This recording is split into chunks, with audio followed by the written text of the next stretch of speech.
perishables, so we're talking now beyond bread, such as pawpaw and cauliflower, and reduce reliance on external suppliers. My second last question: how are ongoing payment delays to suppliers, highlighted in the Auditor General's report, affecting supplier relations? How does it affect contract compliance? And also, how does it affect the department's negotiating position for future price reviews? And my last question: what key performance indicators and independent verification processes will the Department of Correctional Services implement to ensure that the new prices effective from the 1st of July 2026 remain aligned with market realities and deliver sustained value for the remainder of the 5-year contract? So, those are my questions. May I then very quickly suggest a few interventions that I think are critical for us as a portfolio committee to deal with what is an unsatisfactory situation. And this PowerPoint presentation clearly does not leave us with a very positive impression. We must strengthen accountability and drive sustainable improvement, and therefore our committee should demand detailed evidence. We must require the Department of Correctional Services to submit within 30 days a comprehensive written report providing us with the quantifications of savings, transactional level data, evidence of the market comparisons that they've made, and a full adherence to SCC price adjustment clauses. We must enhance oversight and verification. We must commission or request an independent review via National Treasury or the Auditor General of the renegotiation process, including verification of savings and of compliance. We must address capacity and controls and insist on a detailed SCM capacity building plan, including training and internal resource allocation. And there have to be timelines for institutionalizing basic financial and performance management principles. All of these have been flagged by the Auditor General. We must advance self-sufficiency and diversification. We must mandate a progress report on bakery expansion and feasibility studies and plans for in-house production of alternative sourcing of other perishables such as pawpaw, cauliflower, etc. And we must enforce consequence management. Chair, I cannot emphasize this enough. We require updates on all disciplinary processes, those lifestyle audits that I've already referred to, and we also need to be informed about any criminal referrals related to procurement irregularities or collusion. And lastly, we must monitor future reviews. We must schedule follow-up briefings on this particular subject as it had been presented to us in the PowerPoint every 6 months, aligned with contractual review cycles, with a very specific focus on new price increase applications and payment performances. And we must consider directing National Treasury involvement in contract oversight or exploring short-term pilot contracts. We must consider alternative procurement models if the performance does not improve materially by the end of 2026. Chair, these steps will certainly help to to convert the department's reactive, and I emphasize what I said right at the beginning as I started. This is a reactive report. So it should help to convert the department's reactive savings into long-term value for money, while it will also help to mitigate ongoing risks to inmate nutrition, that it will strengthen budget integrity, and it will help with public accountability. Thank you, Chair. Thank you, Honorable Niehaus. Honorable Hendricks. Thanks, Chair, for the opportunity. Let me start by saying I welcome the presentation by DCS, and I also want to greet the Honorable Minister, DM, the Honorable members of the Portfolio Committee, National Commissioner, and the DCS team, with not forgetting our support staff. My Chair is very fast. It is straightforward questions. I don't think I'll take your time. First one, given that clause 38 of the special conditions of contract prescribes CPI and PPI as the base for price adjustment, how does the department justify renegotiating prices based on direct market prices instead of contractual formula? Number two, has the department obtained legal advice confirming that the market-based renegotiations do not expose DCS to contract disputes or litigation by suppliers who may later claim non-compliance with clause 38? Number three, how does the DCS ensure that the insistence on uniform prices per region does not unfairly disadvantage smaller or rural suppliers with higher logistic costs? Number four, how did DCS determine that certain items were exorbitantly priced? What objective market data or benchmark were used?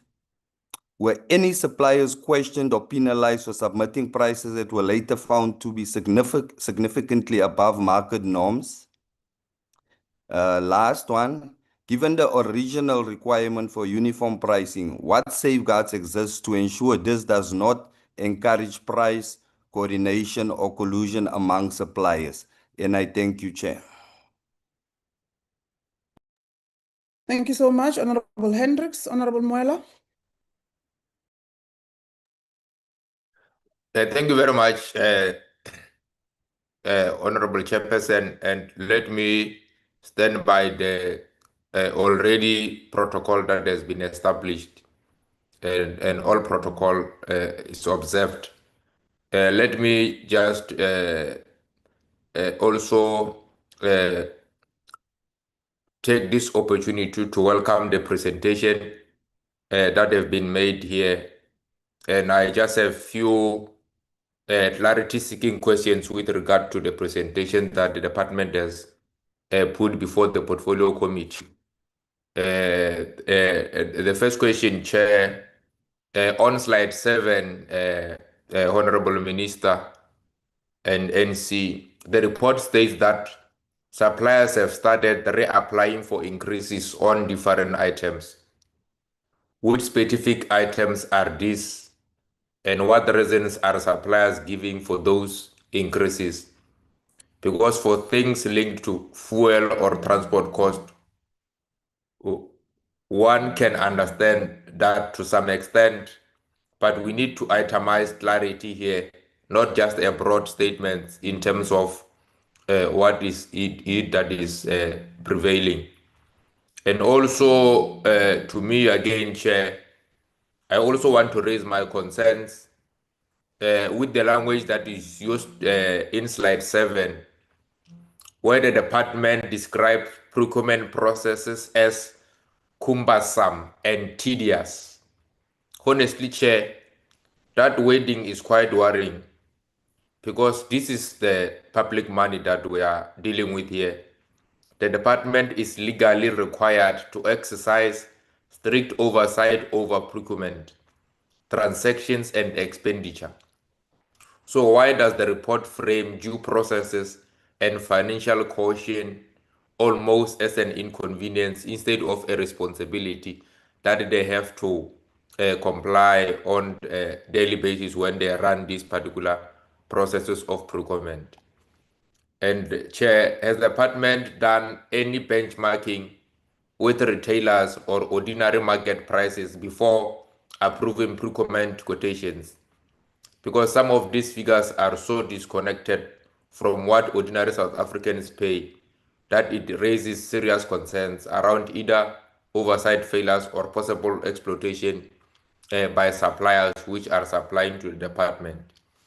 And Chair, I think as the African National Congress, we also need a proper breakdown of how much money could realistically be saved if correctional centers with agricultural and bakery capacity were fully operationalized, most particularly on self-sufficient full swing in terms of ensuring cost confinement.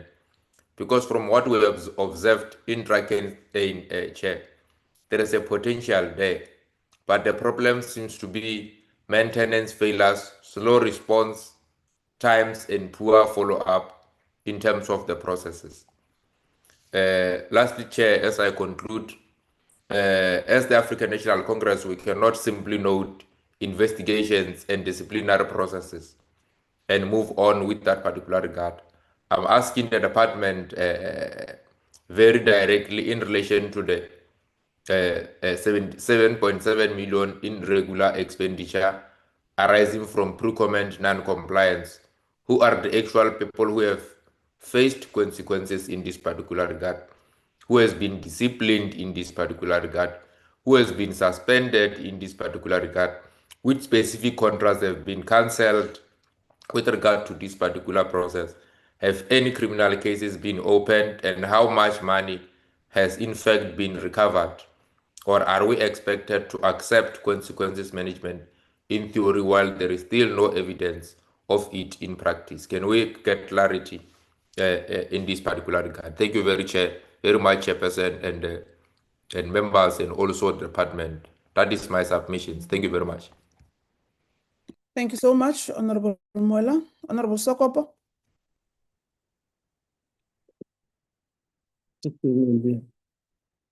Thank you, Chair.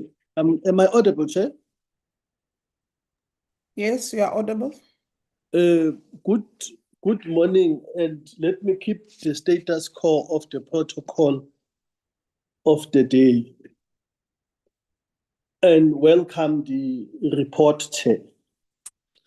I think, Chair, we ought to be honest on this issue of self-sufficiency if we want to take the department forward in reducing costs. And surely, Chair, our priority inward looking would be bread. I'm saying this, Chair, because at this stage, as the department, we don't have capacity to produce tomato puree, to produce mayonnaise. That would have been extra issues to self-sufficient. But with bread, Chair, we could. And we had this debate in the last year sometime on ways of doing it. And part of it was to fix, and the minister even he did not commit necessarily, but he says he wished that in 2027 or 2028, there would have been 8 or 9 bakeries that will be built, which is a good thinking of the minister or wish. But the department must assist the minister to fulfill that in ensuring that they work on fixing the current bakeries that were there, and also plan, you see, projections. And I raised it last year. You would have a projection of what would be your cost. Projections means a plan ahead, cost ahead. What will be your cost for, let me say, because I'm in charge, for this Southern Cape Management Area, you would have then know that on bread alone, in 6 months and or in a year, we spend 11 million. Correct? But if we build a bakery, it will cost us 2 million. From there, instead of buying a bread for 22 rand, we are going to use 7 rand that will produce one bread. And that is cost saving. Last week or the other week, we were in Drakenstein. A fully functioning bakery that has capacity to extend and service management areas outside of Drakenstein management area. You've got 2 mixers not working, you've got 1 oven not working, and that could have helped the department. It is things like that, Chair. And I know that we would argue that these mixers must be fixed by the Department of Public Works. Agreed. But if you look into the reality is that the Department of Public Works will take 6 months or 8 months or even 3 years in accusing the department of not availing money to do that. Now, once you have that, at the other hand, Chair, you've got your cells that looks at how can you save money and do other things. The best bet is for, my apologies, the best bet is for you to fix what you have, save money, and do other things with the money. That's just something that I think the department would have. Some of my colleagues would have raised other issues. Chair, we talk about saving money. What are we saying? And I'm going back closer to what the minister had raised last year and his wish plan of the next year or two. What is the plan of ensuring that we ask? Because one of the things that will make us to save money, it's when we are no longer dependent on buying bread outside. We have the capacity to do it inside. What is the plan of ensuring that we at least achieve the goal of the minister of 2027, 2028? I'm not sure which year this is. On the issue of procurement of certain food items, some of my colleagues, at most say some of my comrades, some of my colleagues would have raised the issue of pawpaw, cauliflower. I think the department must help us to understand the rationale here. Because there is already a perception in society that inmates are being treated like as if they're in hotels. Why are you procuring these things, pawpaws and what, and not? Because I would have also understand, let's go to cauliflower. Are these not things that you're supposed to get from your vegetable gardens? Is there no other? Let's say if it was meat, then you say you take it as a protein. In an absence of that, what else are you using as a protein? We have been doing this oversight, Chair, and then we'll be told that because the meat have not yet arrived, we have used eggs or soya, because soya will also come in as a protein. So tell me the role, and I'm sure the dietitians will know better, the role of a cauliflower in here, as opposed in any other thing. Probably, I don't know, I'm just making an example. That cauliflower would have been something equal to cabbage. Cabbage is something that you will find in our space. I don't know, pawpaw is a fruit or something, I don't know. And I'm just asking myself, why is it so specific that we need to procure pawpaw, and what does it really do on nutritional basis? The wording used in slide 3, Chair, is a bit misleading. the department speaks about substantial savings. A big English, true renegotiated prices. But what are the actual savings? Because we agree, and I think Honorable Niehaus have raised it, Mbagazita, that you have, and you call it, and Honorable Muela spoke about tedious. You spoke about it's tedious. When you say something is tedious, you mean that it have an element of being tiring. Now, you are given an inflated price ordinarily because when yourself, you are a consumer, you use the item that you must make a decision on. All of us buy bread on a daily basis, including myself who don't eat bread. I buy bread on a daily basis.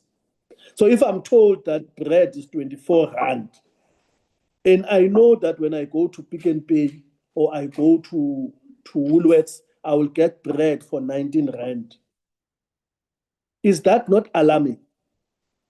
Could it be correct that those that has the powers to approve it have continued to approve that price? And I'm asking, logic, what is your conscience telling you?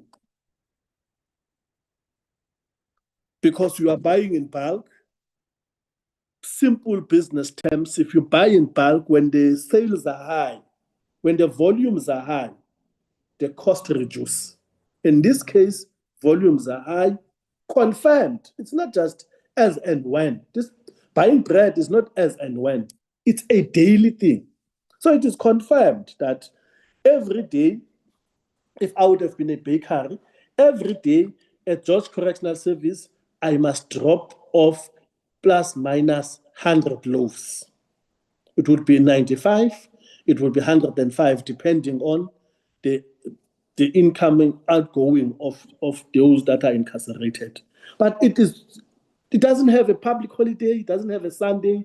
If you just have that thing of supplying bread, your business is stable. So what makes you to inflate? How do you accept it? So, Chair, because of time, let me allow other colleagues to come in, Chair. Thank you. Thank you so much, Honorable Sokopo. Mamno? Greetings to the Chair, the honorable members, DCS staff led by the Minister and the Deputy Minister. Chair, I know a lot of things have been said, but I think it's important for us to say it again so that it sinks in the head of those that are in charge of DCS. You know, Chair, what is most disturbing about this presentation is that the department speaks about savings and successful renegotiations as though the committee must celebrate what is effectively evidence of possible organized procurement inflation inside correctional services.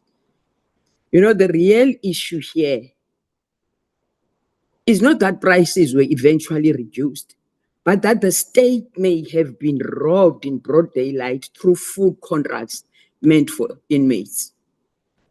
Yes, the department admits that several items under contract H04/23 were found to contain exorbitant pricing. But what the presentation fails to explain, Chair, is how these prices were approved in the first place under the supervision of supply chain management processes. When one studies the prices discrepancies reflected in this presentation, these are not ordinary administrative errors or normal market fluctuations. These are shocking figures, Chair, that raise direct suspicions of collusion, manipulation, and corruption between suppliers and officials inside the department. The committee must look carefully at some of these examples, Chair. For instance, 10 kg yepopo was originally priced approximately at 781 and later reduced around 160, representing a reduction of more than 621 on a single item.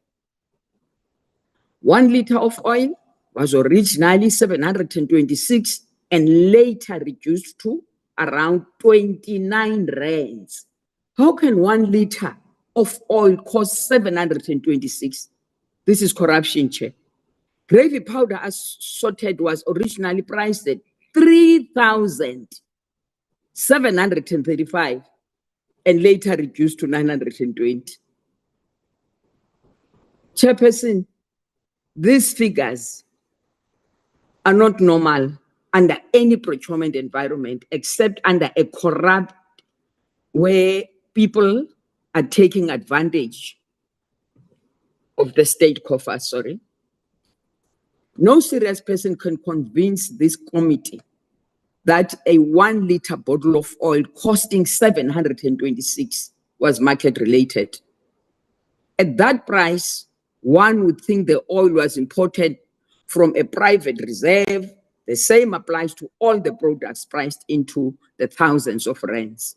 And when the popo drops from 781 to 160, Parliament cannot simply be told that the matter has now been resolved. No, Chair, this is not right. The real question is, how did these prices enter the contract system in the first place? Were these popos special because they could cook themselves? Were inmates expected to eat 1 popo and remain full for the 3 days? Or were certain companies, together with officials inside Correctional Services, simply colluding to loot public funds through inflated food contracts? Because these prices of this nature do not accidentally appear across multiple product categories. Chairperson, South Africa has seen similar corruption patterns before, where basic products suddenly become absurdly overpriced once they enter state procurement systems. The public remembers scandals where ordinary toilet paper ended up costing thousands of rands through manipulated procurement arrangements. This presentation creates the same concern because when ordinary food items are inflated to several times above market value, Parliament must ask whether Correctional Services procurement became a feeding scheme for connected suppliers rather than a system designed to serve the public interest. We refuse to normalize this, Chair. If private companies deliberately inflated prices against the democratic states to this extent, then those companies should not merely renegotiate and continue operating as though nothing happened. They should be investigated, restricted, and blacklisted from doing business with government. Otherwise, what message are we sending? Thus, suppliers may inflate prices by hundreds of rands, profit from the state for months or years, and once exposed, simply reduce the prices and continue receiving contracts. It can't be. Chairperson, the department's own presentation further deepens concern because it confirms that approximately 4,600 transactions are currently under review. The process is cumbersome and tedious, and DS previously relied on external consultants during formulation of these procurement processes. This confirms a deeper governance problems within Correctional Services, the weakening of internal procurement and contract management capacity. A department responsible for feeding thousands of inmates daily cannot depend on consultants to detect irrational pricing after contracts have already been signed. That is a recipe for procurement manipulation, weak oversight, and state looting. The department also states that all suppliers within regions were expected to maintain the same prices. That arrangement itself requires scrutiny because it raises concerns about whether genuine market competition was undermined in favor of coordinating price structures that protected inflated costs. We are particularly concerned that despite these extraordinary pricing discrepancies, the presentation contains no indication of disciplinary action against officials forensic investigations, supplier penalties, SIU referrals, or blacklisting processes against companies that have benefited from inflating prices. Instead, the department merely informs the committee that negotiations are continuing and that prices are now more aligned with market conditions. Chairperson, if a supplier inflated prices to this extent against the state, that supplier should not simply continue doing business with government as though nothing has happened. We believe this matter now goes beyond ordinary contract management. This committee must establish whether Correctional Services has uncovered a broader procurement inflation scheme involving suppliers, officials, or coordinated pricing arrangements across regions. Because the scale of these reductions suggests that the state may already have suffered massive financial prejudice because these negotiations, before these renegotiations even began. And these questions will also be written formally to you, Chairperson, by the end of today, because we seek to understand and deal with this matter further. Now, can the department provide the committee with a comprehensive list of all products identified as having inflated pricing, including the item description, quantity or packaging sizes, original contracted prices, renegotiated prices, and the total estimated financial prejudice already suffered by the state prior to the renegotiations? 2, can the department disclose the names and the suppliers responsible for the pricing discrepancies and the list of these products? Like Ipopo 8 kg priced at 771, reduced to 160, and the rest. 3, has the department conducted any investigations into possible relationship conflicts of interest or connections between these suppliers and officials within DCS procurement structures, including members of the bid evaluation committees, bid education committees, or supply chain management units? Did the department initiate any forensic investigations into possible collusion, prices manipulation, procurement corruption, or coordinating inflation between suppliers and departmental officials? And if so, such investigation has been initiated, what reason does the department provide for that failure? Has the department referred any aspect of these contracts or pricing irregularities to the Special Investigating Unit, the Hawks National Treasury, or the Auditor General of South Africa for investigation into possible corruption, procurement irregularities, or financial misconduct? Given the scale and nature of these pricing discrepancies, why has no supplier yet been publicly identified, penalized, restricted, or considered for blacklisting from conducting business with the state? What disciplinary, administrative, or consequence management processes have been instituted against officials who approved, processed, or failed to detect these inflated prices before the contracts were concluded and implemented? Finally, given the magnitude, consistency, and pattern of these pricing discrepancies across multiple programs and regions, does the department concede that this matter may point to systematic procurement corruption or organized price inflation rather than isolated pricing errors or administrative oversight? Thank you, Chair. Thank you so much, Mamnulu. There is no other hand. In that instance, I think I'm audible. I think I only have 2 or 3 questions. Members would have covered most of the clarities that I would have wanted to seek from the department, as led by the minister. How many of these contractors were providing goods and service to the department before this new contract was initiated? That's my first question. And the second one would be, what were the what were their prices on the very same goods before this contract, or their prices ranges?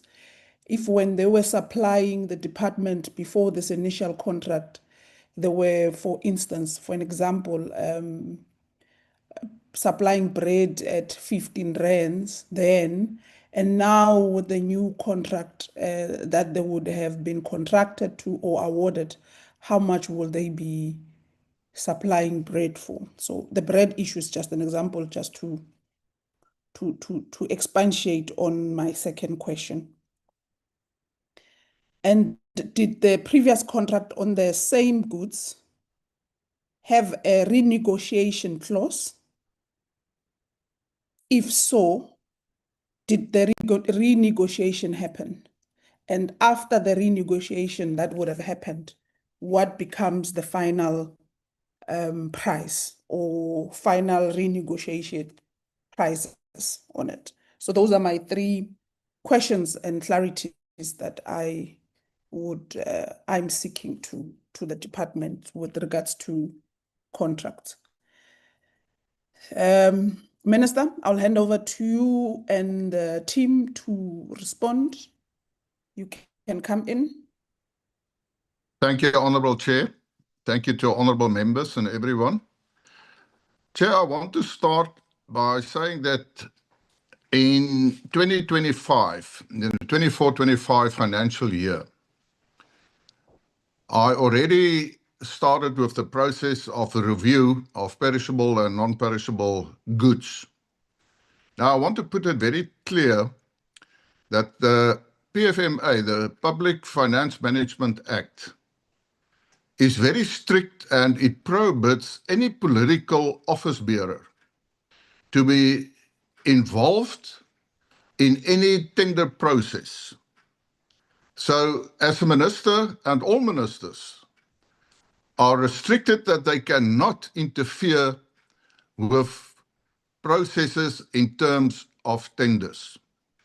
Only after the process has been completed, then of course we can start asking questions, and that is what we are doing now. So we have to comply to the PFMA. Now, I also received complaints on the bread specifically, and because that is where everything started. And I hear what the Honourable Neo says, that because of pressure from the Portfolio Committee, now suddenly we're looking at this. Now, I don't want to go in a debate of who is putting pressure on who.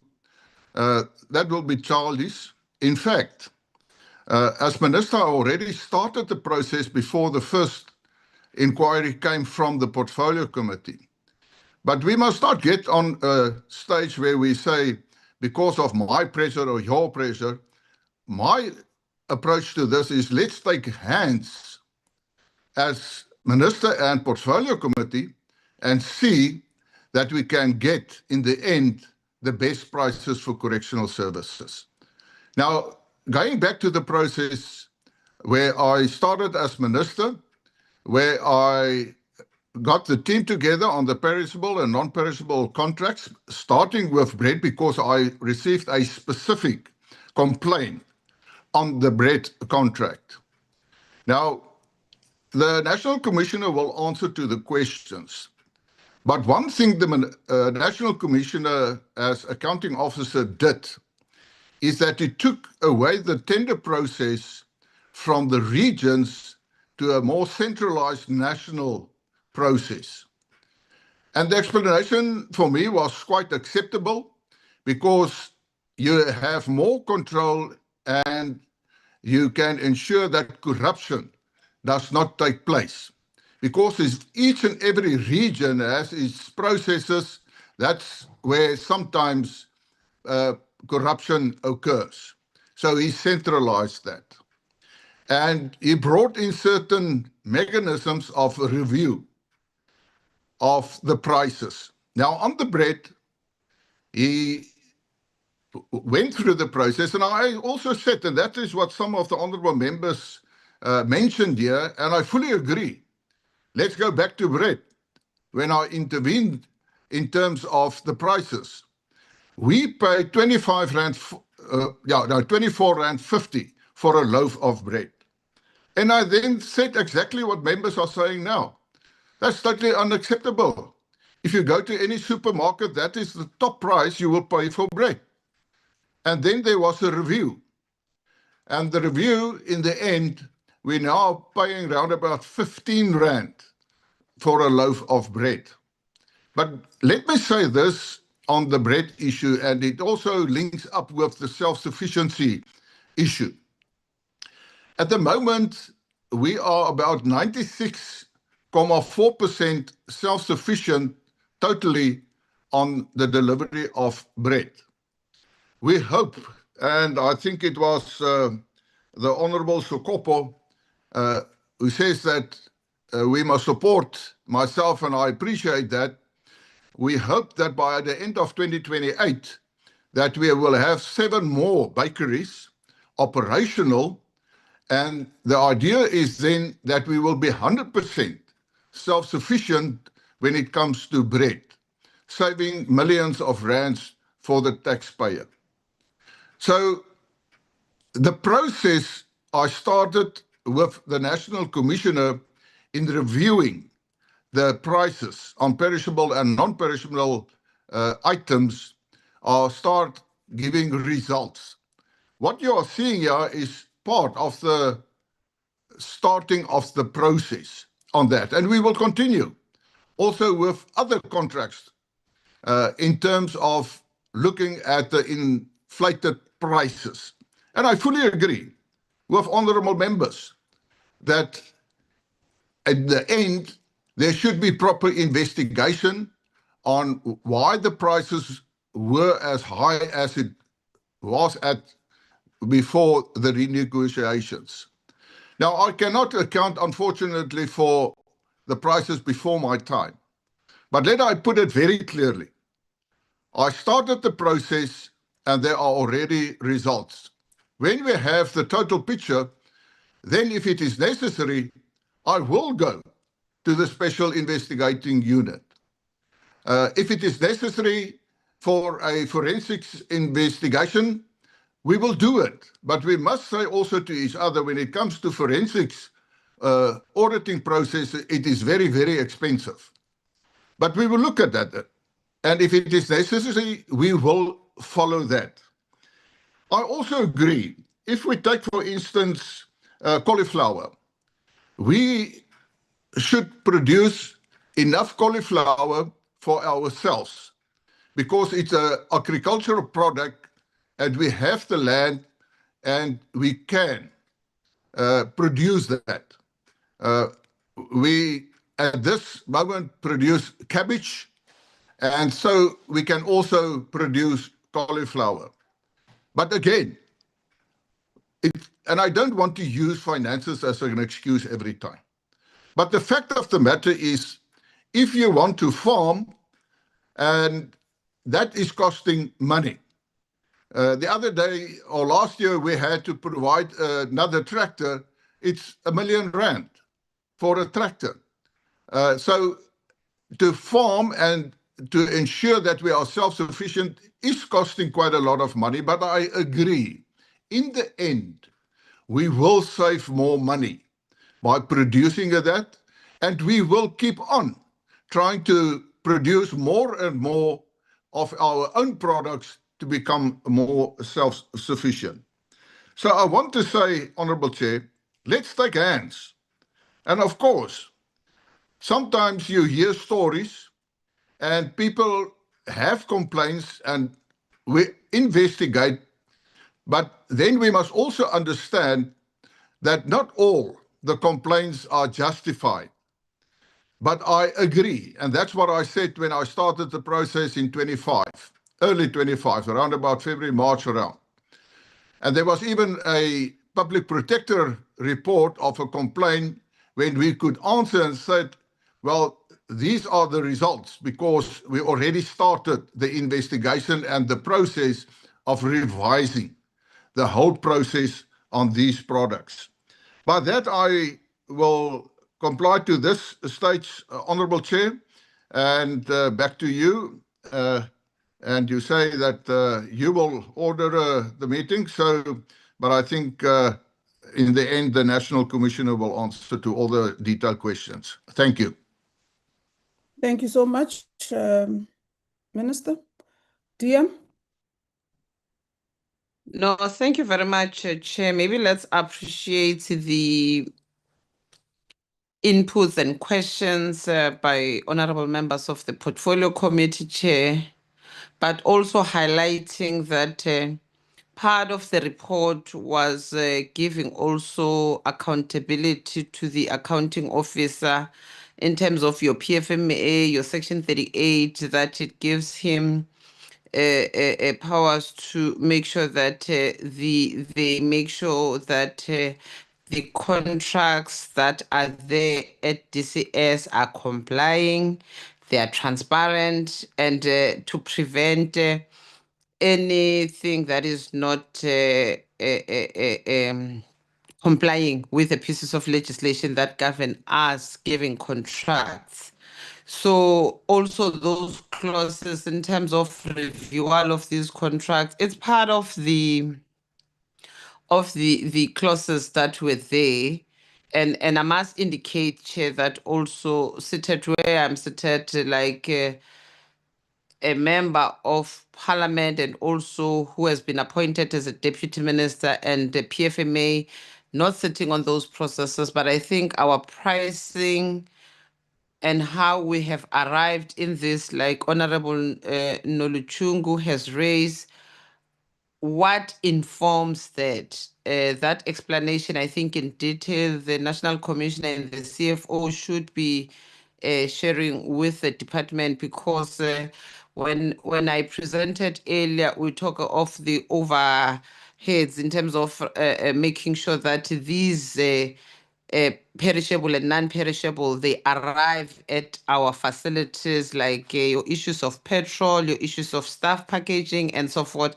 I don't want to be naive and compare it with me driving myself to the grocery shop and buying a bread, because it is very different, because when you buy and you transport it, there's fuel cost, there's other things that are there in terms of all those matters, Chair. So administratively, they would be able to make sure that that matter is really outlined, and the consequence management thereof in terms of those exorbitant fund. And maybe acknowledge that I can feel and hear the sentiments and the input from the members of the Portfolio Committee in why you did not share with us your savings, how much you have saved since you've started this process, the questions that they've raised with us, and what is it that you have done once you've discovered that these prices were ballooned at this level. I think those details can be given, because really those that sit in the SCM would have a view side of this. But Chair, where we are, we have really negotiated, and it's clearly seen that the prices that were given previously as an initial pricing and what renegotiated price and the savings, you can see the difference. It's quite high. But also the question on why now in 2026 they are renegotiating again. Remember the clause there, 38, it says every 6 months you can do that. But also if there's any tangible proof that there are pressing matters that you can provide on the table to say now you are working at a loss or what, hence these negotiations might arise. Also the fuel price, we've never thought that there would be this fight in the countries that provide us with oil, and petrol will go up this much, and the diesel. So there's quite a lot of things, but those that are tasked administratively to deal with these matters, I think they will talk to these issues of the special conditions of these contracts that we have given. But I think the issue of the head office highlighting the cumbersome and tedious processes, these were dealt with at the level of management areas. Now it's at head office. We are very slim at head office, but those that deal with that will give more flesh on that. I think that's one of the things. But since these matters were taken up and the finance through the CFO and the national commissioner dealing with it, I think they will give more flesh how it has cost save us the cost that would have finished our budget if in much earlier. So with these few words, Chair, I would end there and allow NC and the team to respond in detail on all the matters that has been raised by honorable members. Thank you. Thank you so much, DM. National Commissioner. And I think, NC, when you do come, you would then be able to direct from your side who speaks, whether you start or the official start and you end. That sequence will entirely be on you to direct us. Good morning, Chairperson, and good morning to the honorable members. Okay, no, the National Commissioner was just out, then he can be able to take over, Chair. For a moment, I thought you are the acting National Commissioner CFO. No, he was just out. Thank you, Honorable Chairperson and honorable members, the Minister and Deputy Minister. My apologies, I went out to answer to the call of nature. In terms of the responses, through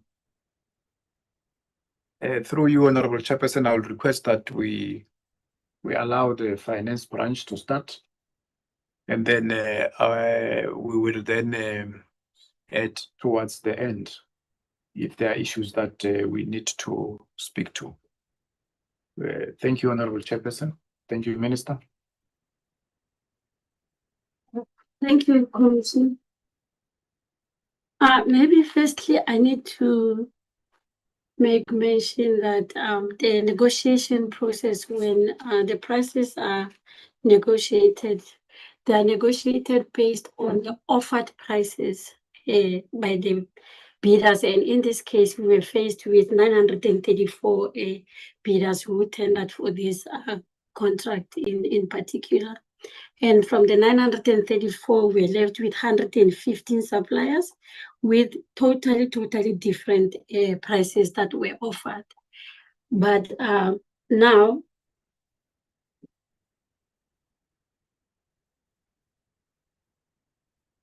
the department, when we do the price negotiation, the price negotiation is done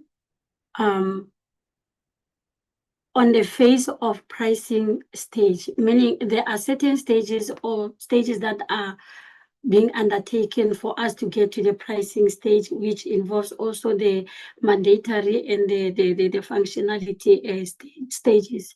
Now, the pricing stage serves as the last stage for before awarding the bid. Maybe to answer the issue of the pricing as high as 700 and something for the pen release oil. Yes, Honorable Chairperson, I do acknowledge that these prices appear to be excessively high.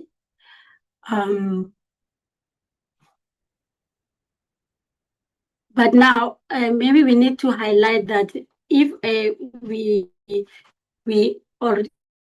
originally explained that the prices that put there as 700 and something for 1 liter of pen release oil. It was initially human typing error of 1 liter instead of 25 liter. So the price that you are seeing there, it was for 25 liters of pen release oil. But because the 1 liter that is printed on the document was already out on public and endorsed as such on the 18 tender portal, we couldn't change what the document is saying, but instead we could negotiate on the 1 liter. Hence now the price went down to 29 rand at an average on different regions. So it will, yes, paint that picture normally, so that how on earth can a price be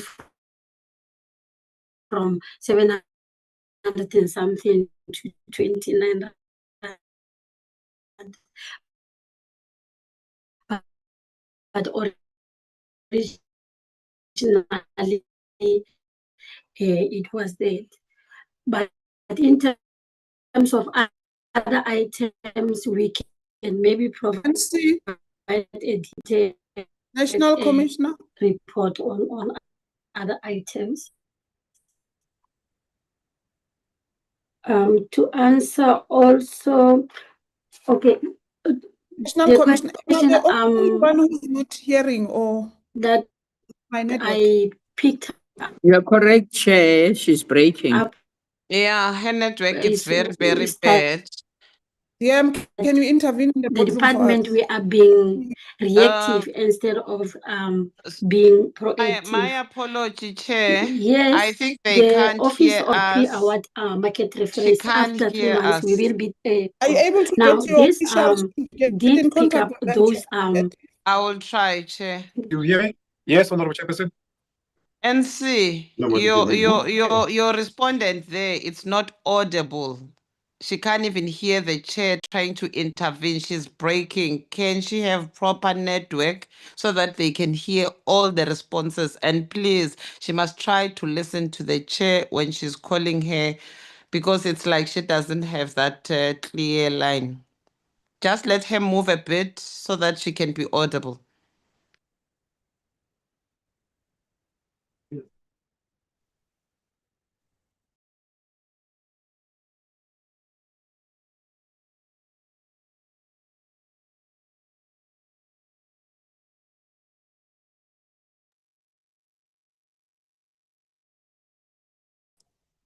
Chair, they are really gone now.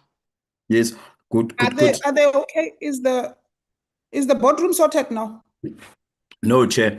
I think the boardroom's network is facing challenges. Mr. Ngumalo, this is where you come in. I asked Mr. Ngumalo to be the backup for this reason. No. Are you unmuted? Chair, am I audible now? Yes, we can hear you. You were not muted, National Commissioner. We could hear. Am I audible now, Chairperson? Yes, you are audible. Okay, thank Just you very much. indicate that we've logged in. National Commissioner, we can hear you. No, I was saying, Honorable Chairperson, that we should explain that we are connected with a screen in the boardroom because of the network challenges as experienced, as it were. We have now connected with a laptop, but we are still all of us in the same boardroom, and we would like to apologize for that, Chair. But we just lost the connectivity there on the big screen. Thank you, Honorable Chairperson. No problem. It's noted. It's issues of virtual and there are discrepancies. I think I faced a similar situation when we started. So yeah, we can then proceed. Okay, thank you, Chairperson. I'm not sure where did you lose me, but I'll just maybe reiterate the matter of the pen release oil to say, I was just making an example of picked pen release oil, to be precise, to say, when the bid document was published, it was published with 1 liter instead of 25 liters. So now, as a department and as a legal binding document, we couldn't make amends on the bid document. But what we could do was to renegotiate in order to fix what was initially misleading to the public, Honorable Chairperson. Hence, I was saying it shouldn't, yes, it's acceptable that it looks otherwise to the public and to the members of the portfolio committee. But that was the main reason, and hence it went from 700 and something to 29 rand at an average. So yes, it will look otherwise excessively high, but it was honest, an honest typing error of 1 liter instead of 25 liters.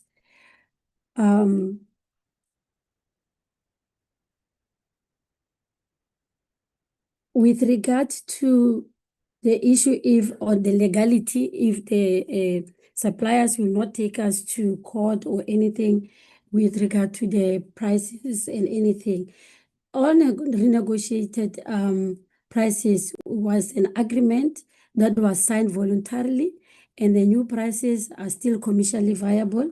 No supplier has claimed they would make any loss, and all the the engagement was documented. So I must say that the risk of a successful litigation, or in our own opinion, is very, very low. Also, I made mention that the Office of SCM has since established a pre-award market reference pricing unit. And now that unit is responsible for ensuring that all the prices that are negotiated are market related and are in line with what the public is expecting of the department.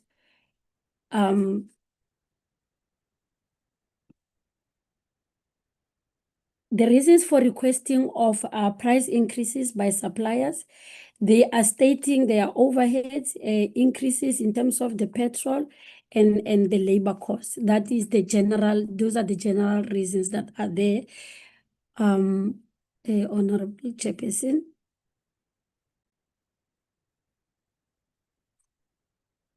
With regard to the issue of the CPI, why are we, it needs to be mentioned that the department opted, we've got 2 options, whether to use the CPI PPI or to use the special conditions of contract formula that is embedded in our own bidding document. So we as a department, we negotiated using the special conditions of contract calculation because we did not follow the CPI or the PPI formula because this was not an inflationary adjustment. This was a correction of those excessive prices that were picked up by the department. And it also needs to be mentioned that the CPI or PPI mechanism is really designed for gradual increases. Like now we are supposed to do the price adjustment, but not for reducing the prices that we were correctly correcting. So we used the SCC calculations and not the CPI, as maybe it's been mentioned.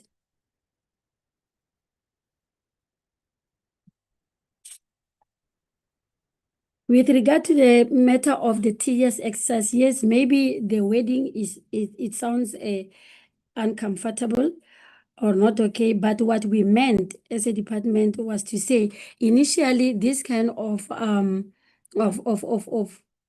contracts, they were secured by the regions before, and we do have plus minus 243 centers around or countrywide.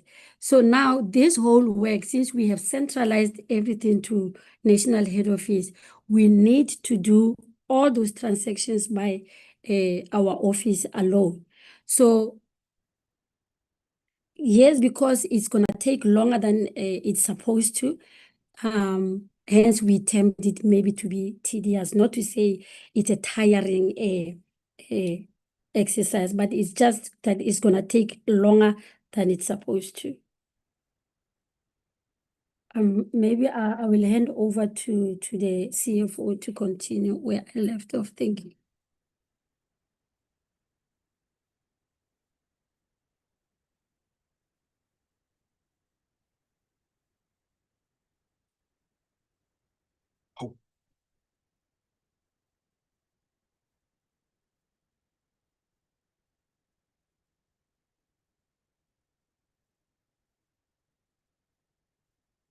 Good morning, Chairperson. Good morning to honorable members. Greetings to the Minister, Deputy Minister, National Commissioner, and colleagues in the platform. Just to be able to cover some of the pointed questions that were raised by the members. But firstly to say, Chair, just to remind the committee to say that the implementation of the contract started 1 April 2025. And the first period of the implementation, AGSA audited this particular contract between May, June, and July. So maybe just to be able to give comfort to the committee, as we have noted that the presentation specifically did not express much on that particular item, is that these particular negotiations were performed through the first 2 months of the contract. And also this is going to be able to answer the reactive question to say that from when this particular terms and conditions of the contract basically were formulated, there was a clause into the contract of negotiations, other than your normal contractual arrangement between departments and service providers, where it has to be able to happen annually, and then you can start actually reviewing the prices. Based on the nature, because of food, then that's where that particular clause, it was upfront. So maybe what I need to be able to put comfort specifically to the committee is that the figures that you are seeing there, it does not suggest that the department within the previous 12 months of this particular existence of this particular contract, they've paid that particular amounts. Yes, they are exorbitant, but however, during that particular period when the consultant and the department performing actually the market analysis, when the contract was implemented, they pick up actually those particular exorbitant figures. Hence, the implementation after those particular amendments was 1st of June 2025. So that I deal with that particular aspect, just to be able to say that from the presentation is its nature, yes, it might be concluded as if the department has been paying this particular exorbitant prices previously, which is not the case. So hence, we have to be able to look into those particular other items where the department has to be able to continuously pick those and trying to be able to negotiate. So that was the risk that was managed by the department within the first 2 months, actually, since the inception of those particular prices. I don't want to further go into the processes because of in our meeting where the department presented itself to the committee, when we're dealing with the issue of the bread, we went into the details in the process that we've undertaken up until the probity and the audit also by AGSA, and then in terms of actual the negotiations of prices. What we're doing in this particular presentation, it's mainly in terms of to present the actual prices that the department find themselves in at that particular point in time. And to deal with the question relating in terms of the previous contracts. Chair, I think as the department, we pride ourselves that we've got a dashboard currently where we can be able to look in terms of what is happening within the structures of prices within actually the regions or in terms of actual of the provinces. As previously, to answer the chairperson's question that from me, there were no contracts. So we did not have actually the finger in the pulse to be able to check in terms of what is happening within all the management areas. Which management areas is paying how much and how much saving are we realizing?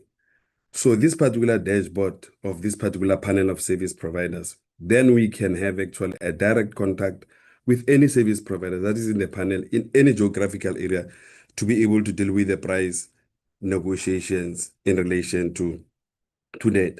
And just to add in terms of what my colleague indicated in terms of the CPI and the market analysis, it was for the benefit for the department at that time to indicate that from they want to negotiate, not based in terms of the 3%, we want to negotiate actually the market related price so that we can benefit this particular 1.8 increase.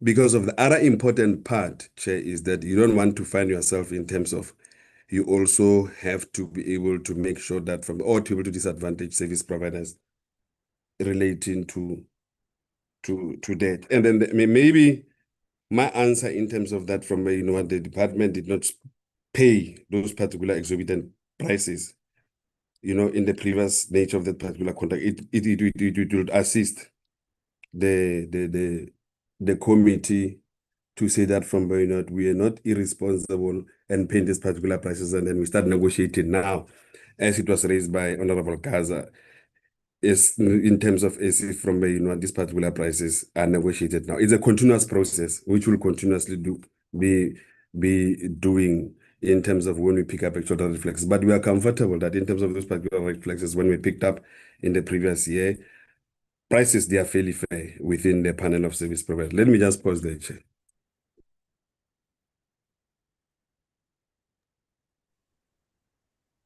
Thank you, CFO.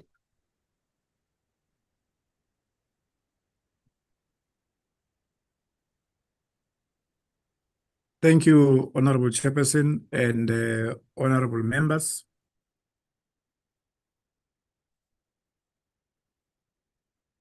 I will respond to issues that one has identified not having been responded to or where one needs to add.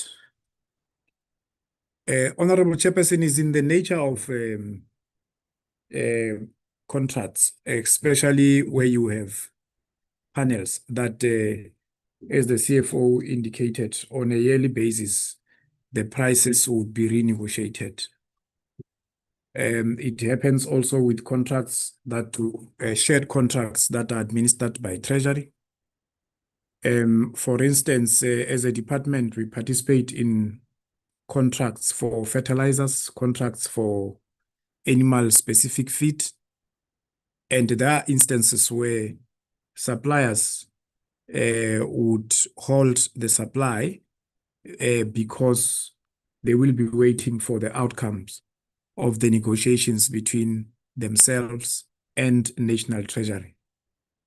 And in most instances, it is where the suppliers would have raised concerns with the market prices that are making it difficult for them to continue supplying government at the prices that would be holding at that given point in time. The second point, Honorable Chairperson, will be that we introduced this contract at the back of irregular expenditure of above 4 billion that the department incurred over the years because of procurement that was based on a quotation system. Meaning that on a daily basis, we were subjected to a multiplicity of different prices for the same item, unregulated, unstructured. And because of that, we could not trace the impact of those prices on the over expenditure that we're experiencing as the department. But apart from that, as I've indicated, that procurement process was producing irregular expenditure. We centralized to this type of contracts to ensure that we reduce or not have irregular expenditure. The perishable and non-perishables contract was the first attempt for the department to go through this type of a process. And because we were aware that it was the first attempt on a large scale like this, with these commodities, with prices that are fluctuating and volumes that are high, we had to ensure that we have consultants that assist us, that have the expertise, not only on the side of procurement, but also on the side of auditing. And it was not only for this contract, it was for this one, it was for the coal contract, it was for the cleaning materials contract. Because we wanted to come out of this experience with a structured system that now as a department we will take forward. That's why with the bids that are going to that we are busy with now, we're not using consultants. The CFO did indicate that this contract and the coal and also the cleaning materials contract were audited by the Auditor General. Out of that audit, there was no referral to corruption. There was no referral to criminal behavior. The gist of the findings from the Auditor General was on the market analysis and how the department applied itself to the pricing process with regards to ensuring that we improve on our analysis of what is obtaining in the market.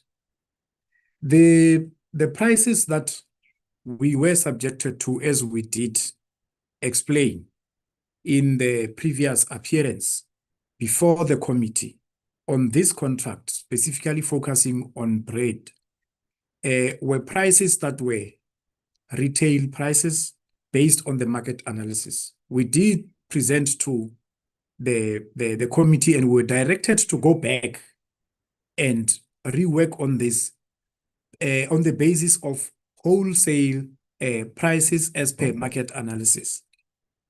In line with what the portfolio committee concluded on and the direction, we did then embark on a process to review and renegotiate the prices.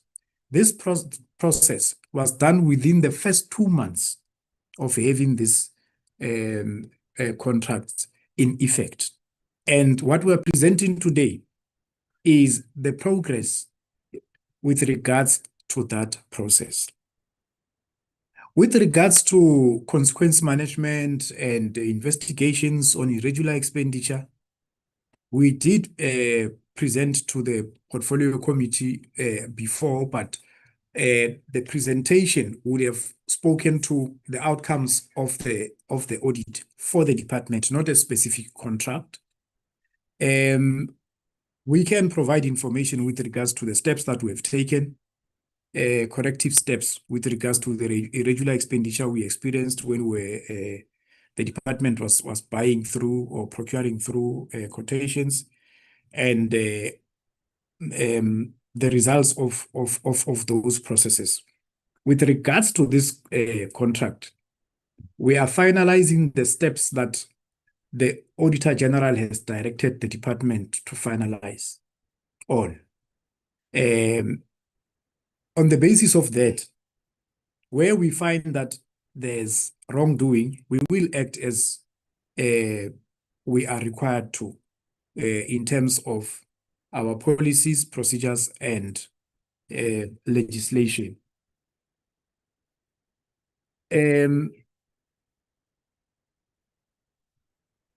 There are other questions that were asked, Honorable Chairperson, that needed an exercise of comparability. For instance, what is the saving over a period of a year?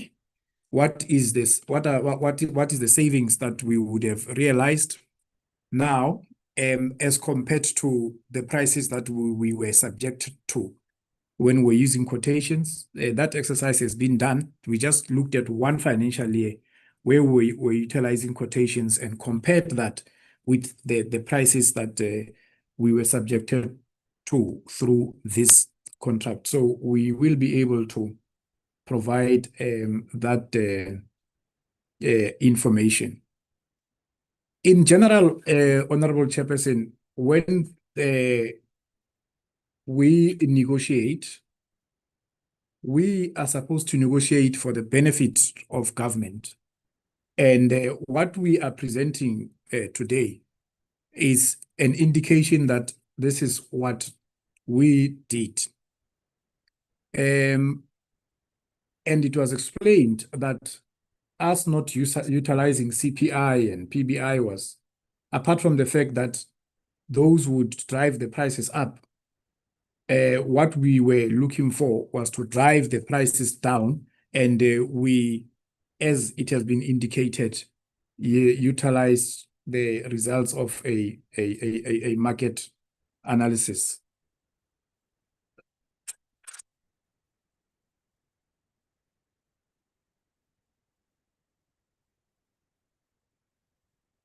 There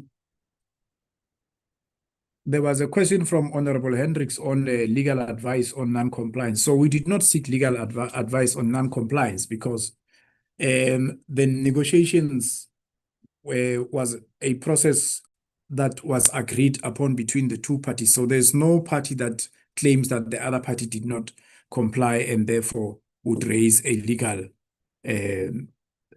challenge. The issue of the line items like POPO and those line items that have been identified as line items that would not be consumed by all offenders. Those are line items that fall under a special diet that would have been recommended by the nutritionist. Now, this is a struggle that we continue to wage with or against nutritionists in trying to revise the meal plan. So that's another continuous process. And that process is tied with the self-sufficiency and sustainability strategy. For instance, as we would have noticed, and a line item like POPO would not be a line item that is consumed by all offenders. So it means it can be produced at a lower scale to address a specific need as per the special diet that would have been dictated to by nutritionists. But then the question, as the honorable members have actually asked, is there no alternative to an item like POPO, as the Honorable Sokopo has indicated? If there is an alternative, why are we not going for that, given that this one is expensive, but also is not an item that is consumed by all the offenders? So I just want to confirm, Honorable Chairperson, that those are the processes that we continue to engage ourselves in trying to make it a point that we comply with legislation with regards to what we're supposed to give to offenders as a ration, that the nutritionists will also approve, but at the same time, we ensure that we save government or we are on the side of efficiency with regards to the budget. Those are the clarifications that I wanted to give. With regards to the capacity of the supply chain management unit, we are capacitating it as we continue to capacitate the department. One of the things maybe that one can simply mention there in addition is that the administration of these bids, even the processes themselves, are not, they are centralized to the national office, but they are not done in isolation from the regions. The regions participated in the process, and the regions continue to participate in the administration of procurement and these contracts on the basis of the capacity that we need to bring in to assist. So even with the committees, administration, we do get officials from the regions to augment our capacity where we see as head office that we do not have the required capacity. The CFO did indicate that the centralization of procurement of these items that are actually cost pushers with regards to the budget has given us an opportunity to be able to monitor the impact over time and be able then to make management decisions in terms of how do we lessen the impact on the budget and still continue to fulfill our mandate as per the Correctional Services Act and the PFMA. So this is where I will stop, Honorable Chairperson, with regards to making those additions. And thank you, Honorable Chairperson and Minister, Honorable Members, Deputy Minister, for the opportunity. Thank you, National Commissioner. Diam.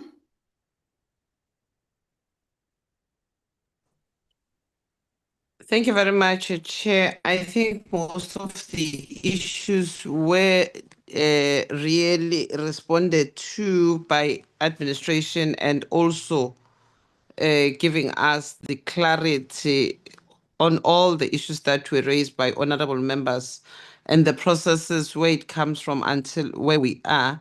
I think we have fairly accounted on these matters and issues that were raised with us to say, as we call for proposal, they will give us some pricing, then the negotiation starts.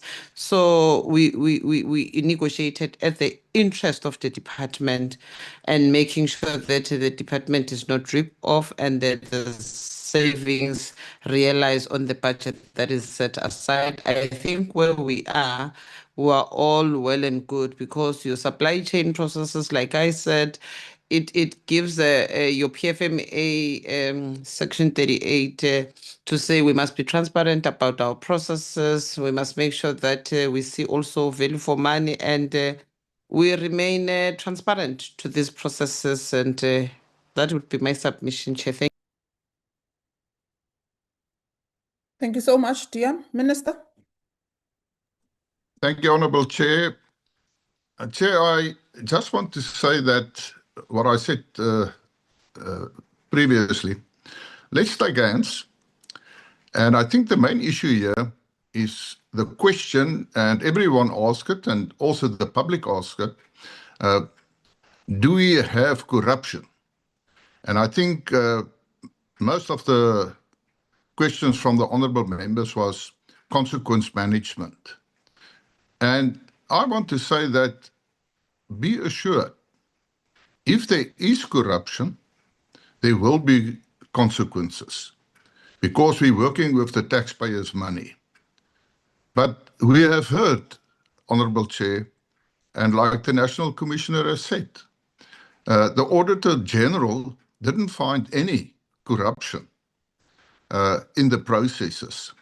In fact, I said it before that the National Commissioner took certain steps and centralizing to prevent corruption, and he has explained it. So there is visual steps taken by the accounting officer, which is the National Commissioner, to see how we can prevent corruption. Of course, it will be wonderful if you have a foolproof system. And if we can find that, I think we must expand it to all departments in our country so that we don't have corruption. I want to, can I say, just say that if anyone, any member, honourable member, anyone from the public, if they are aware of corruption or allegations, come forward. We will investigate. And I said it before that, yes, we received quite a lot of complaints, and we do investigate it. We have an investigating unit that look into the matters. And then in the end, if there was certain contraventions, we do act. So on that note, Honourable Chair, from my side, thank you. Thank you also for the opportunity. And I think the Deputy Minister has mentioned transparency. We don't want to shy away if there are problems. We want to be transparent. And I also want to say now that I'm looking whether it is permissible, for instance, in terms of legislation, that I will have no problem that this is in the public domain, that the people of South Africa can see, for instance, on a specific item or items, what were the tenders and which a tender was accepted in the end. But as I said, I'm not so sure at this moment whether it is permissible. But that is transparency. And if it is permissible, then we will do so. We have nothing to hide. And I want to thank the National Commissioner and his team. They're working hard. The questions were also why the prices in the past. And you've heard the answer from the National Commissioner. We will keep on doing hard work to see that we get the best prices for the correctional services and in the end to the benefit of each and every taxpayer in South Africa. Thank you. Thank you so much, Minister. And DM and the National Commissioner with the team in the boardroom for providing clarities, further expatiating and equally correcting some of the wording used on questions that members would have posed or seek clarity on. And some, I think, were merely or more of comments. I would check first, members, if all your questions or clarities that you would have sought, were they all answered? Consider my hand, Chair. Okay, noted. Mamno will be the second. Okay, those are the two. Honorable Sokopo, then you will start. These are the questions that were not answered. And then we'll come after that for follow-ups, colleagues. So let's not put up hands for follow-ups, because if you are going to do a follow-up, I am going to cut you, because I reiterate this every time in the committee, that the first procedure is to check whether the questions you have posed were all answered or attended to by the minister and the delegation that he is leading. And if they were, you don't need to raise your hand, and then we'll come to a follow-up on the basis of the responses that we would have received. Honorable Sokopo, you start. Thank you, Chair. Chair, a question that was asked by myself and later reiterated by Honorable Noluchu has not been answered. And the question is, Chair, before I go to instead, why did they approve the exorbitant price? That question is not answered. Instead, a response was becoming more ambiguous. I'm saying that because the first person to speak from the department says they saw, and they make an example of the oil or something, instead of 25 liters, they've made a mistake and the thing was out already, and to make it 1 liter. And instead of putting out an erratum on that, they opted to go and do renegotiation. So it's the response extend the question, Chair, that actually to put meat on my question that is not answered, that was seconded by Honorable Noluchu. You don't go out on tender if you don't know, if you don't have a budget. Now you have a budget. Here you see that the prices that you have, the budget is going to finish before time, because you can't say you have not foresee it coming. But you in law would have said that you reconcile. And in law, reconcile don't mean peace. In law, reconcile mean that after you were aware, you opted to continue. That's what law means. In law, that's what reconcile means. So this is what happened here. After they have picked it up, because they would have known that when they budgeted 4 billion, make an example, with the prices at hand, this thing is going to cost 5.1 billion. Be as it may, they continue.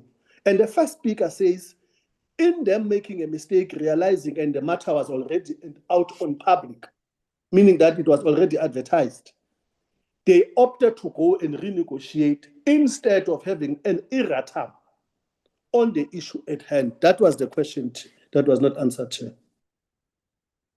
Thank you so much, Honorable Sokobo.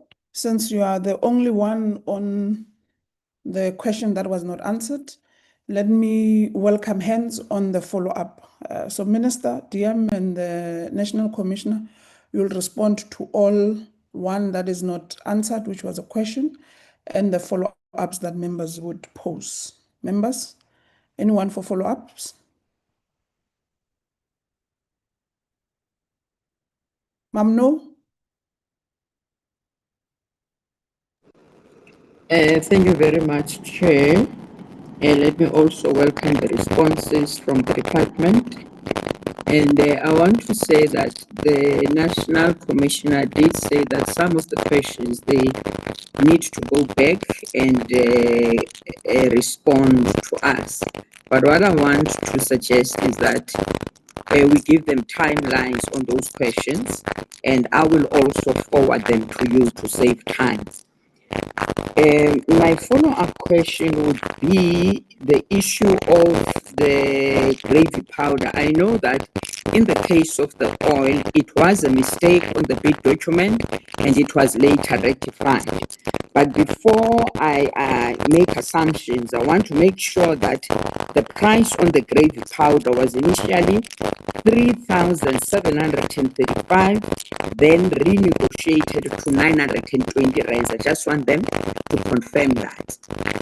And then on the issue of the requests from the service provider of an increase due to fuel prices and the operational costs, I just want to check if there are no contingency, what is it called? I think it's contingency. Certain percentage is normally put on the tender documents, a provision for eventualities is made, and a certain percentage is put as a contingency. But I just want to check if they don't have that in their tender document. Otherwise, the rest of the questions, I will put them in writing that have not been responded to, just to make sure that they are covered when they respond back to us. Thank you very much, Chair. Thanks, Ma'am No, and it's noted. Honorable Niehaus. Thank you, Chair. The Honorable Nolutungu has already said that not all the questions had been adequately answered. And from our side, meaning from the economic freedom fighter side, we will consolidate the questions that she herself had asked and that I've asked, and we will present them to the management of the committee, and then obviously it will be forwarded to the Department of Correctional Services. That is a general point. Chair, then as a follow-up question, I was a little bit perplexed with the response of the minister on the issue of forensic audits and follow-up, which relates, as the minister and also the National Commissioner had indicated, to the overall golden thread that went through most of the questions that we as members of the Portfolio Committee asked, and that was accountability. So the Minister was referring to the issue of cost related to forensic audits, and I would like to understand from the Minister whether that means that even in the instance where there are glaring examples of corruption or misspending, that there will not be the necessary forensic audits carried out, and therefore that those who have been responsible for doing so will not be held accountable. This is, of course, a matter of concern, because I think if one simply talks about the overall cost of a forensic audit rather than taking into consideration the importance of accountability and the way in which action that needs to be taken against those who have behaved in a corrupt manner will not just impact on the costs and misappropriation of funds that have been suffered in the past because of those actions, but will also help to prevent it from happening in the future.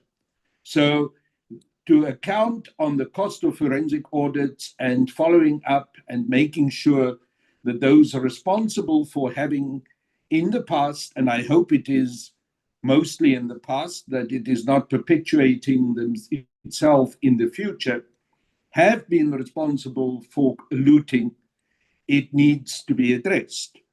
Because it is evident, whichever way we look at this presentation, that there had been exorbitant payments made, and the processes that are now at hand to try and stop that, laudable as they are, should not be where the matter ends. It has to be that accountability for the past and for the taxpayers' money looted by those who paid exorbitant prices have to be held accountable. So I need to ask that question, because otherwise we end up in a situation where it almost sounds as if there's a justification for not taking the necessary action about crimes that have been committed.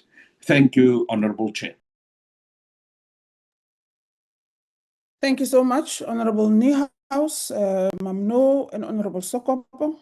On one, which is a question that was not answered, and then two were follow-ups from the responses that we've received. In an absence of more hands, I will therefore hand over to the department as led by the Minister to respond to all that has been raised by members. Minister? Thank you, Honourable Chair. Now, let me say to the Honourable Niehaus, there must be no misunderstanding. If there is evidence of corruption and it is necessary to have a further investigation and even a forensic investigation, we will do so. What I meant to say that we must remember it's costing quite a lot of money is sometimes there are allegations made by people, and it's allegations that you cannot, there's no proof of the allegations, let me put it that way, but I see he put up his stamp and he says it's fine. Be assured, if we have evidence of those corruption and this need, then we surely will do a proper forensic investigation. On the prices before, I think the National Commissioner will be able to answer on that. It was not in my time, if I can put it that way. So thank you, Honourable Chair. I think from my side, I've answered the questions. Thank you. DM?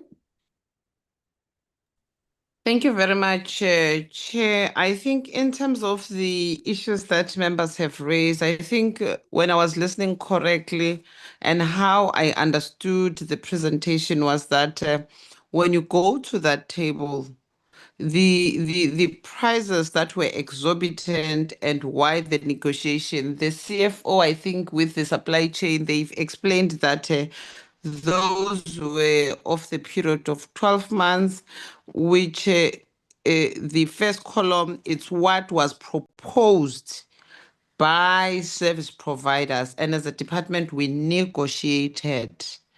And I think as they mop up, the NC and the CFO must clarify that so that we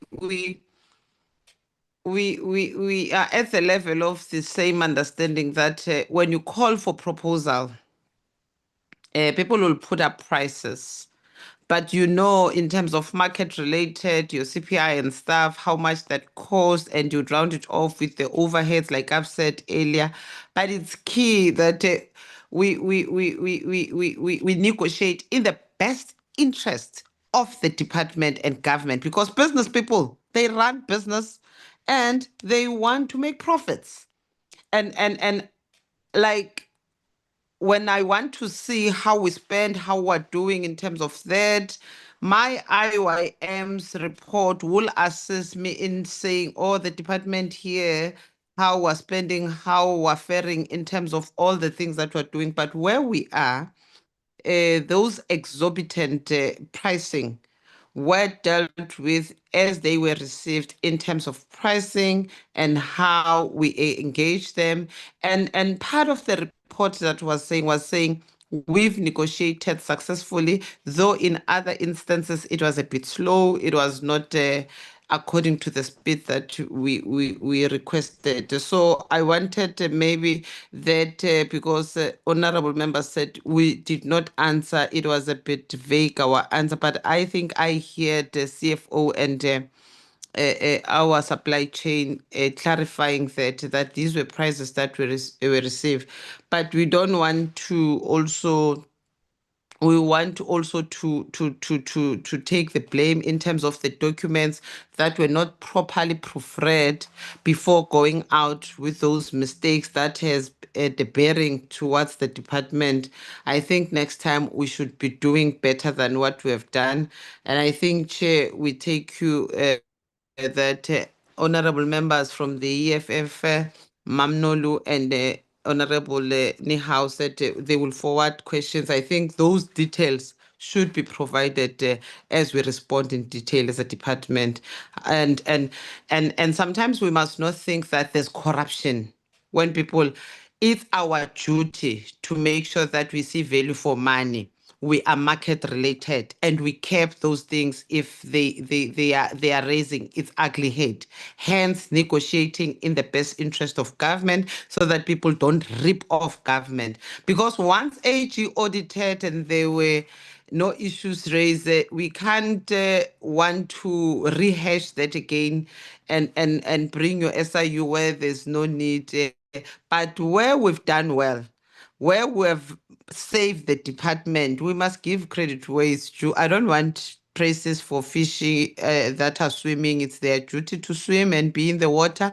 But we must make sure that our processes are transparent, and every South African that do business with the state understands that will forever be in the interest of the state to save costs and not being ripped off. Thank you very much, Chair. Thank you so much, Dian. National Commissioner.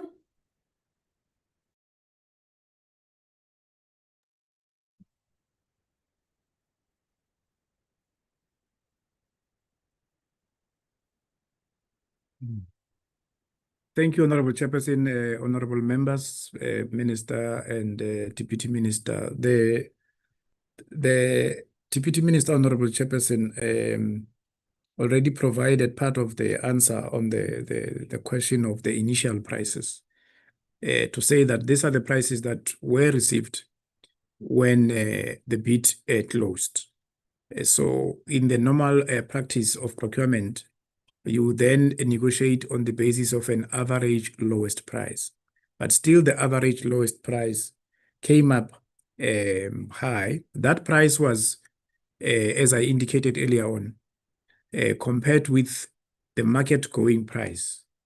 And I did indicate that in some instances, the comparison was based on market going prices at a retail rate. Now, the reason why we have the provision in the contract that we then can review the prices after every 6 months, was basically to cure that in as much as you received this prices from the bidders, and you averaged it and taken the lowest, which is high. Now you have an opportunity to go back and see which best way, both with the suppliers that are there through a negotiations process, that you then get the best price that would benefit the department, and a price that would still make it possible for your suppliers to continue supplying to you as a user. And yeah, I think I will stop there, Honorable Chairperson, and also welcome the questions that would follow, and make a commitment as per the directives of the Portfolio Committee and the Honorable Chairperson that will provide the responses within the directed timelines. Thank you, Honorable Chairperson. Thank you, honorable members, Minister and Deputy Minister. Thank you so much, NC. I think you would have responded. Yeah, you can switch off the video, National Commissioner, before we see things there. Yeah, please. Thank you. I think the Honorable Niehaus, Mamnolu, the follow-ups you have provided, were they all responded to, Mamno? Thank you, Chair. The issue of the provision for eventualities, that is the contingency percentage on the tender document, has not been answered. Thank you. Thank you so much. Minister, who comes in? Thank you, Honourable Chair. On that specific question, I think the NC can answer that if you want me to, the answer on that one. But from my side, I want to say that that is the presentation, and we will go forward. And as mentioned, we will provide the answers on the questions. Thank you. Thank you, Minister. DM?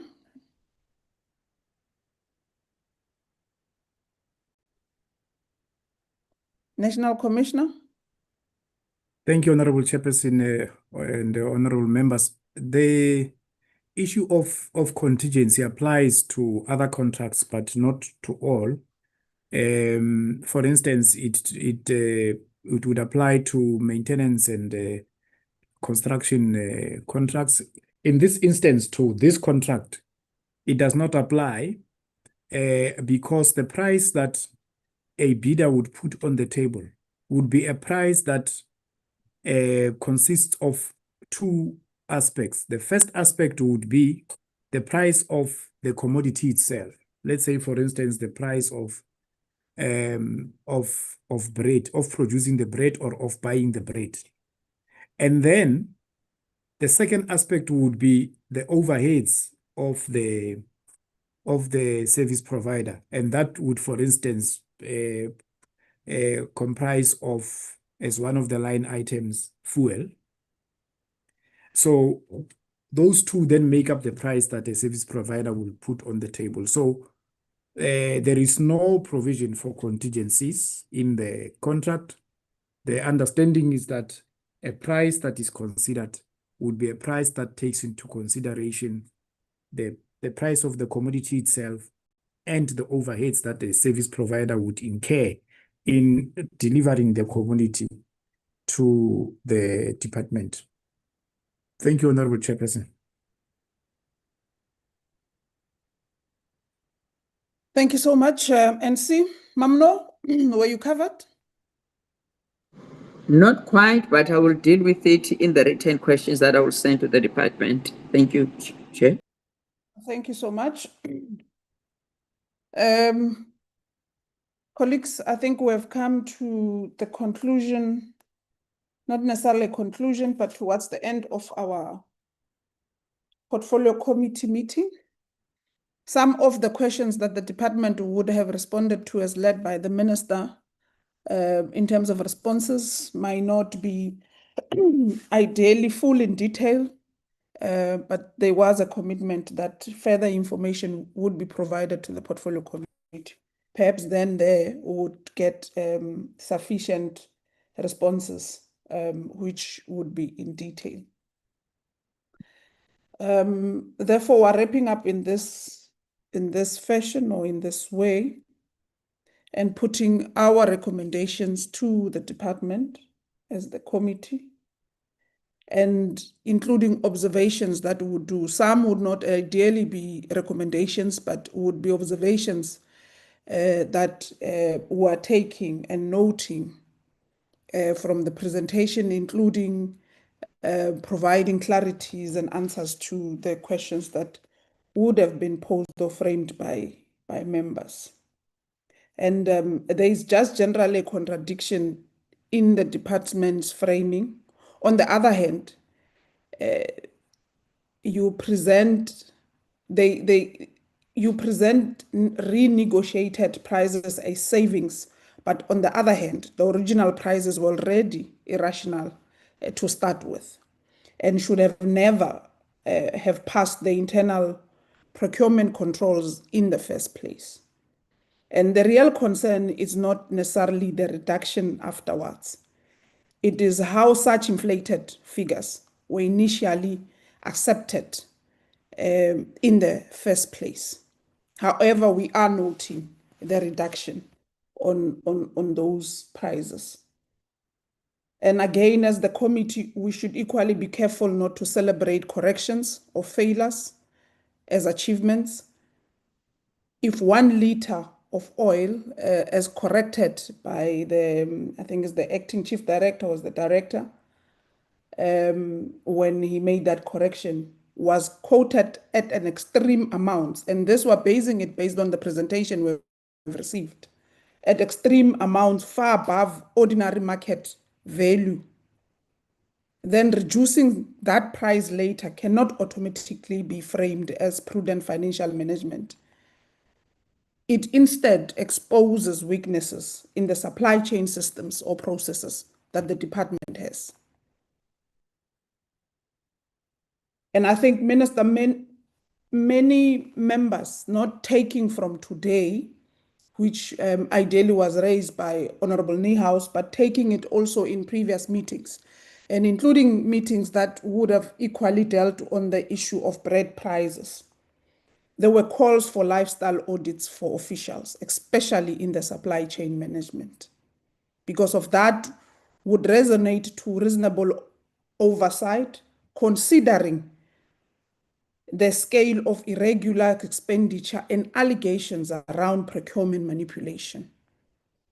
So we ought to have lifestyle audits. Obviously, they would have to be sanctioned by you, Minister, at that space. And if you do sanction that and it gets to be underway, do kindly, when the process is concluded, furnish the portfolio committee with the lifestyle audit reports. On consequence management, the report has highlighted or would have referenced investigations, disciplinary processes, and how the department is strengthening controls. But what was silent about would be the number of those who are disciplined, who are those who have been disciplined in this process, who have been suspended, and which contracts were cancelled, if there are any, and which are those. Were any criminal charges laid against those who are found to have transgressed? And has any money been recovered, either from suppliers or even collusion of officials? And I think the National Commissioner would have responded to one question that is similar to this on general, when the department would have appeared before the portfolio committee on dealing with disciplinary processes holistically as a department, not isolated to this one, that specifically targets the supply chain. Would like a report on this that directly speak to this component, isolating other incidences of security and so forth. So it should talk to this one of perishable or this contracts. And would appreciate if that report would come by end of May, either before May but the cutoff date would have been May, including other outstanding reports that the department would have committed to send for further information. And describing the procurement verification process as cumbersome is very worrying. Public finance oversight is supposed to be rigorous. The language used creates the impression that compliance is viewed as an inconvenience instead of a constitutional obligation. So we ought to correct what we write in presentations. You'll rather explain it further when you take us through the presentation. And we need to be cognizant of our constitutional obligations in these instances. Whilst we acknowledge that the department would have moved away from fragmented RFQs across all correctional facilities to national contracts, centralization of them, partly to reduce abuse and exorbitant prices that were at play, centralization without strong controls can simply centralize corruption at a larger scale. And over-centralization can equally become another risk that you were trying to eradicate or deal with of RFQs and then create another one on centralization. So we ought to put systems in place, and we hope that the coming contracts which are centralized or will be centralized, there are systems and controls in place to try and manage it better. And that would equally mean a thorough study on the market value prices so that we don't have a phase of renegotiation, negotiation, and renegotiation. But bearing in mind the clause on the SLA on review of prices every 6 months should still be in place, even in other contracts that has to come. And you would have indicated as well that this process is continuous of renegotiation of prices, and it's at 75% completion. And you would expect this process to be entirely concluded by end of June 2026. As the committee would therefore want the department to appear again before the portfolio committee and possibly before the end of this year. It's a tricky year because we're going to elections. There might be a lot of breaks in between our terms, but we hope that before the end of 2026, would have you as the department led by the minister to appear again and give an update on this process of renegotiation of prices. And on the self-sufficiency, I think the department must move beyond slogans and become more operational and practical. Because already correctional facilities, some have agricultural land, bakery infrastructure, and labor capacity in essence of inmates. The issue now becomes at hand, which would be maintenance, coordination, and implementation of what you currently have at your disposal. And basing this on the oversights we've done from Gauteng, KZN, Eastern Cape, Western Cape, Mpumalanga, and Limpopo, and more especially on bakery equipment, most of them sits unrepaired for months. And that undermines the department's own self-sufficiency commitments. It becomes difficult to speak about reducing procurement costs while existing production infrastructure remains partially dysfunctional. And we would have seen this with Drakenstein, where the bakery that operates with 3 mixers, 2 are broken, 1 is operational, and nothing wrong with it. 2 ovens, they have, 1 is operational, and there is nothing wrong with it. So you ought to give us a report by end also of this month on your timelines on how you are going to repair all bakery equipment so that we are able to have production of more bread, and equally adding to the timelines that the minister would have spoken to and which Honorable Sokopo would have touched on additional 8 to 7 bakeries, on timelines on when would those be effectively be done in terms of expansion.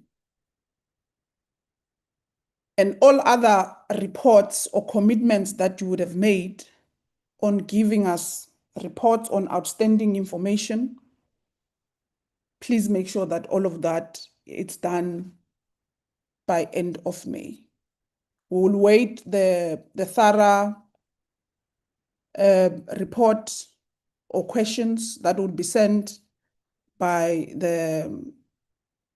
Honorable Noluchungu, the Chief Whip of the EFF, so that then they can be processed to the department through the committee secretary, and we get then full detailed responses on that. Honorable Sokopo also highlighted that his question was not thoroughly responded to. I think the committee secretary will liaise with him and add amongst the questions that would be submitted to the department for responses in detail. All of that should be provided or sent through to the portfolio committee by end of May. So those are the recommendations and observations that would have made in this meeting as the portfolio committee, and we are giving to the department as led by the minister, DM, and the accounting officer, the national commissioner. That's how we wrap up our portfolio committee. When will we have another meeting to get a full update on this matter? It will be possibly in the 3rd term or in the 4th term, depending on how the committee, the programming committee, would deal with their program, bearing in mind that it is a tricky year that we have local government elections to it. But we're eager and waiting for the update on the process of renegotiation of prices. Currently it sits at 75% completion, and we're hopeful that based on your timelines and target that by end of June, you would have completed that process. Then you would be ready to come back and take us through thoroughly on those aspects. In that way, members, colleagues, and the department, in an absence again of communication on how tomorrow we're going to proceed, it means the budget vote debate still stands at the Good Hope Chamber at 10 o'clock in the morning, up until I think it's 12 o'clock, if not 12:15, Sia. What time are we expected to adjourn there? Is it 12:30 or is it 12:15 based on the program? But I know we start the 10 at the Good Hope Chamber. Am I correct?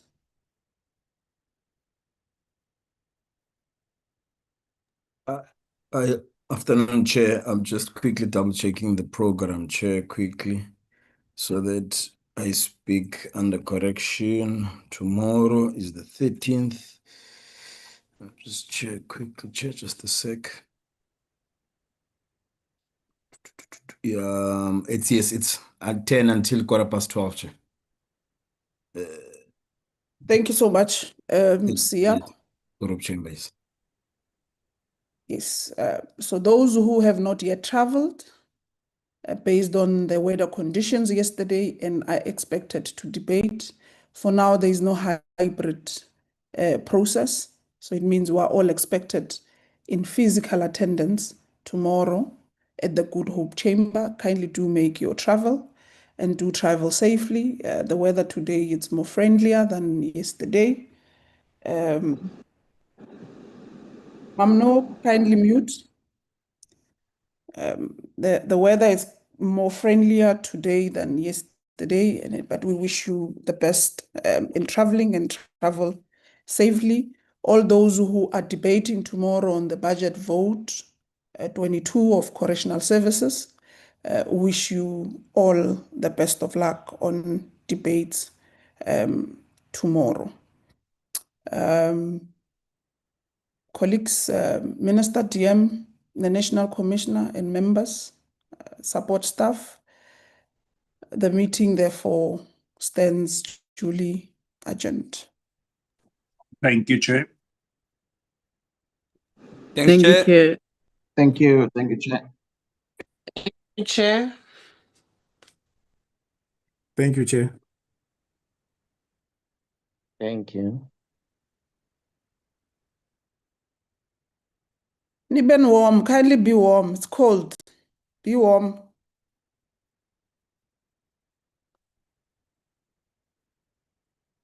Recording stopped.